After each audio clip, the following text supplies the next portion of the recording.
हम मंत्र जाप करना तो चाहते हैं, साधना तो करना चाहते हैं, मगर हमें पता ही नहीं है कि उसकी विधि क्या है।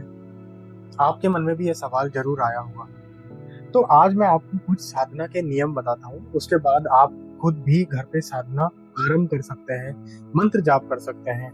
अगर जो भी आपके इष्ट देव हैं, उनके लिए आपको कभी भी अपना टाइम निकाल के आप बैठ सकते हैं आसन पे और अपनी साधना आरंभ कर सकते हैं।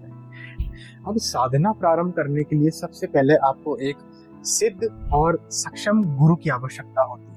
अगर आपके पास गुरु नहीं है तो आप महादेव को भी अपना गुरु मान सकते हैं, क्योंकि महादेव जगत गुरु है और वो महागुरु माने गए हैं। तो आपको क्या करना है, आपको महादेव के मंदिर जाना है। शिवलिंग के पास आपको जो भी मंत्र आप जिसका भी मंत्र जाप करना चाहते हैं वो मंत्र लिखकर महादेव के आप शिवलिंग के पास या फिर चरणों में आप रख सकते हैं और महादेव से मांगिए कि हे महादेव, मेरे इस संसार में अभी भौतिक गुरु उपस्थित नहीं है, इसलिए मैं आप ही को अपना गुरु मानकर आपसे दीक्षा लेकर ये मंत्र आरंभ करने जा रहा हूँ। आप ऐसा करके महादेव को अपना गुरु बना सकते हैं। अब गुरु दीक्षा तो आपने ले ली, साधना से पहले कुछ क्रियाएं होती है, कुछ विधि होती है, वो आपको कैसे करना है। तो सबसे इम्पोर्टेंट चीज जो है साधना से पहले आपको करनी है वो है आचमन। अब आचमन कैसे करते हैं? आचमन करने से पहले सबसे पहले आपको अपना एक आसन लगाना है, मंदिर के सामने करना है, पूर्व दिशा की तरफ देखते हुए आपको साधना करनी है। और साधना करने से पहले आपको सब थोड़ा सा अपने हाथ में जल लीजिए और उस जल से अपने हाथ धो लीजिए। जल से हाथ धोने के बाद आपको 3 बार उस जल को ग्रहण करना है। सबसे पहले आपने जब जल लिया अपनी हथेली में तो आपको बोलना है ओम केशवाय नमः। दूसरी बार आप जल लेंगे, उसके बाद आपको बोलना है ओम माधवाय नमः। उसकी बाद तीसरी बार जब आप लेंगे जल को तो उसके बाद आपको बोलना है ओम नारायणाय नमः। इसके बिना आपकी साधना प्रारंभ नहीं हो सकती है, इसको आचमन कहते हैं।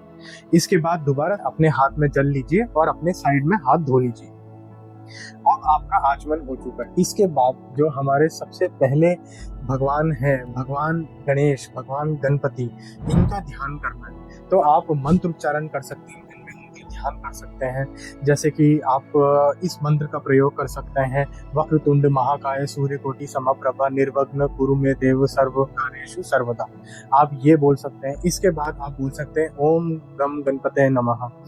तो गणपति का ध्यान करने के बाद आपको अपने गुरु का स्मरण करना है। अब जैसे जिन लोगों ने महादेव को अपना गुरु बनाया है वो ओम नमः शिवाय बोल के महादेव का स्मरण कर सकते हैं। मगर महादेव का स्मरण करने से पहले भी आप लोगों को इस चीज का ध्यान रखना है कि सबसे पहले आपको गुरु का ध्यान करते हुए बोलना है गुरुर ब्रह्मा गुरुर विष्णु गुरुर देवो महेश्वरा गुरु साक्षात पर ब्रह्मा तस्मै श्री गुरुवे नमः। उसके बाद महादेव का स्मरण करते हुए आप बोल सकते हैं ओम नमः शिवाय। अब आपने गणपति का भी ध्यान कर लिया, अपने गुरु का भी ध्यान कर लिया। अब इसके बाद जो भी आपके इष्ट देव हैं या इष्ट देवी हैं, आप उनका ध्यान करके मंत्र उच्चारण शुरू कर सकते हैं। आप अपने मन में मंत्र बोल सकते हैं, आप बिना मुंह हिलाए जीवा से मंत्र बोल सकते हैं और आप मुंह से उच्चारण करते हुए भी मंत्र को बोल सकते हैं। अब ये तो मैंने आपको बताया पूरी विधि के साथ, आचमन के साथ, गणपति ध्यान, गुरु ध्यान और फिर इष्ट देवी या देवता का ध्यान करना है। आप एक अपना जो पसंदीदा मंत्र है वो आप शुरू कर सकते हैं। मेरी ये आप लोगों को विनम्र विनती है कि कोई भी तंत्र की जो देवी देवता हैं या फिर हमारे रौद्र देवी देवता हैं, बिना भौतिक गुरु से दीक्षा लिए हुए इसका मंत्र जाप शुरू ना करें। इसके बड़े ही नकारात्मक प्रभाव होते हैं और ये सच में होते हैं। तो इसलिए आप लोगों को हमेशा दीक्षित होकर करना है, वरना कोई जो सौम्य मंत्र है या फिर कोई वैदिक मंत्र है उनका उच्चारण आप कर सकते हैं जो जिसमें बीज मंत्र नहीं आता है। जैसे ओम नमः शिवाय है, ओम गम गणपते नमः है, ओम गौरी शंकराय है। आप ये मंत्र का जाप घर पे भी कर सकते हैं। इसके अलावा अगर आपको ये दूसरा मंत्र का जाप करना चाहते हैं तो भी आप रिसर्च करके ही उस मंत्र का जाप करना शुरू करें। अब आगे मैं आपको बताता हूँ आसन के बारे में। तो जैसे कि कुछ लोग कोई भी आसन लगा लेते हैं, कभी कभी आसन नहीं लगाते हैं। तो आसन पर बैठना बहुत जरूरी है मंत्र जाप करते हुए, क्योंकि जब आप मंत्र जाप करते हैं आपके शरीर में एक ऊर्जा उत्पन्न होती है और वो ऊर्जा अगर आपने बचा के नहीं रखी तो वो पृथ्वी के अंदर समाहित हो जाती है। तो इसीलिए आसन पर बैठना बहुत जरूरी है। अपना आसन किसी और के साथ शेयर बिल्कुल ना करें। आसन भी आपके इष्ट देवी पे डिपेंड करता है। जैसे आप माँ कामाख्या की साधना कर रहे हैं तो आपका आसन का कलर लाल हो सकता है। आप माँ बगलामुखी की साधना कर रहे हैं तो आपके आसन का कलर पीला हो सकता है। अगर आप भैरव की सिद्धि करना चाहते हैं तो आपके आसन का कलर जो है लाल या पीला हो सकता है। तो इन बातों का विशेषकर ध्यान रखें। अब आपको मैं, जब आपने पूरा मंत्र जाप कर लिया है, उसके बाद आपको उठने से पहले आपको कुछ और बातों को याद रखना है, क्योंकि हमारे कुछ शास्त्रों में और हमारी जो मनुस्मृति है, द लॉ ऑफ मनुज, उसमें भी ये चीज लिखा हुआ है कि आसन छोड़ने से पहले आपको जो जल आपके लोटे में साइड में आपने रखा हुआ था, आचमन जिससे आपने करा था, वो आप अपनी उंगली के अंदर लेंगे और उस जल को आपको पहले आपने आसन के नीचे भूमि पर छोड़ना है। और भूमि पे भले कोई भी एक तिनका आए या दो तिनका भी आए, वो आपको अपने मस्तिष्क पे लगा लेना है। ऐसा इसलिए बोला जाता है क्योंकि इंद्रदेव, अगर आपने ये नहीं किया आसन छोड़ने से पहले, तो इंद्रदेव आपके सारा जितना भी आपने साधना करी है, जाप किया है, वो सब चुरा ले जाते हैं। इंद्रदेव को ब्रह्मा ने ये वरदान दिया हुआ, ठीक है। अब ये हमने सारी बातों का ध्यान रख लिया। इसके बाद अब मैं आता हूँ माला जाप करना कैसे। देखिए, ये उंगली और आपकी जो सबसे छोटी उंगली होती है अनामिका, इन दोनों का आपको यूज बिल्कुल नहीं करना है मंत्र जाप करते हुए। तो माला पकड़े कैसे? अब ये रुद्राक्ष की माला है, इसके अंदर आप मंत्र जाप कैसे करेंगे? सबसे पहले तो आपको ये याद रखना है कि ये जो माला है, ये आपकी नाभि से नीचे ना आ पाए। अगर आप सोचे कि यहाँ रख के या फिर जमीन पे रख के ऐसे आप मंत्र जाप शुरू कर देंगे, तो वो सबसे बड़ा अपमान होता है। अगर ये आपका 108 मनके का रुद्राक्ष माला है, तो आप इसको आप ऐसे पकड़ सकते हैं, या फिर आप गोमती का यूज कर सकते हैं। मैं आपको बताता हूँ वो क्या होता है। तो सबसे पहले आपको माला पकड़नी कैसी है, देखिए, ये आपको माला पकड़ने का तरीका होता है, इसको हम बोलते हैं सुमेरु। ये जो आपको मन का दिख रहा है, ये होता है सुमेरु।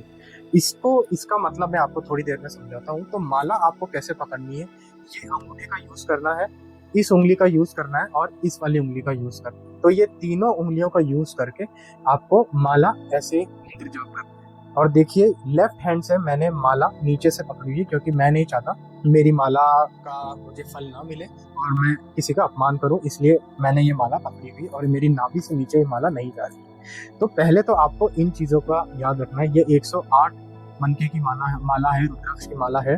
उसके बाद मैं आपको ये बताता हूँ कि जब मैं माला करते करते यहाँ पर पहुंच चुका हूँ, अब मेरा जब ये सुमेरु आ जाए, तो सुमेरु को लांगना कभी नहीं। तो आपको क्या करना है, आपको ये अपनी माला घुमानी है और दोबारा से उल्टा शुरू कर देना। फिर सुमेरु आएगा, फिर अपनी माला घुमाइए, फिर शुरू कर दीजिए, ठीक है। ऐसे करके आपको माला करनी है। 108 मंत्र जाप करे बिना, ये 108 रुद्राक्ष की माला है, 108 मंत्र जाप करे बिना ये मिनिमम है, इसके बिना आप नहीं उठ सकते। अब बात आती है आप कितने माला कर सकते हैं। तो देखिए, ये आप पे निर्भर करता है। मैं बोलता हूँ आप पहले एक माला से शुरुआत करके देखिए, उसके बाद आप धीरे धीरे अपना पेशेंस लेवल टेस्ट करिए, 2 माला करिए, उसके बाद आप 2 के बाद 5 माला कर सकते हैं, 6 माला कर सकते हैं, 7 माला कर सकते हैं, 9 माला कर सकते हैं, 10 माला कर सकते हैं। 3, 4 और 8 माला ना करें, उनको अवॉइड करें इन नंबर्स, क्योंकि ऐसा माना गया है कि ये नंबर्स इतने शुभ भी नहीं होते हैं, इसीलिए। और दूसरी बात, जैसे कि ये तुलसी की माला है, अगर आपको तुलसी की माला से अगर आप तुलसी की माला से प्रारंभ करना चाहते हैं, तो आप तुलसी की माला भी ले सकते हैं, इससे भी आप प्रारंभ कर सकते हैं। बहुत ही अच्छे फल मिलते हैं तुलसी की माला से भी करने से, ठीक है। अब मैं आपको बताता हूँ कि गोमती क्या होता है। देखिए, ये गोमती होता है, इससे भी आप माला जाप कर सकते हैं। इसको आपको कैसे पहनना है, जैसे ये हमारा गोमती है, हमने इसको पहना है। अब ये वाली जो उंगली है, ये टच नहीं हो सकती, ये माला को टच नहीं हो सकती है, तो ये यहाँ आपको निकाल लेनी है। और दूसरी उंगली जो है अनामिका, वो अंदर है मगर वो अलग रहती है, उसको आपको बिल्कुल भी माला टच नहीं होनी चाहिए मंत्र जाप में। और ऐसे ही आप यहाँ इसको पकड़ के आप अच्छे से मंत्र जाप कर सकते हैं। इससे ना ही आपका ये हाथ दुखेगा और ना ही आप अपमान कर रहे हैं। तो इसीलिए ये गोमती बहुत जरूरी होता है। और जब आपके पूरे मंत्र हो जाए, उसके बाद जैसा मैंने आपको बताया, आपको जल छोड़ना है और जो भी तिनका जमीन से आ रहा है वो आपको अपने मस्तिष्क पे लगाना है। उसके बाद अपना आसन फोल्ड करके साइड में कोई पवित्र स्थान पे उसको रखना है। और आपको ये जरूर ध्यान रखना है कि वो आसन और कोई यूज ना करे, क्योंकि उस आसन में आपका जब तपस्या है तो उसका फल सिर्फ आपको मिलना चाहिए, उसमें आपकी ऊर्जा समाहित है। तो इन विशेष नियमों को अगर आप ध्यान रखेंगे और साधना शुरू करेंगे तो निश्चितः आपको फल प्राप्ति होगी। धन्यवाद।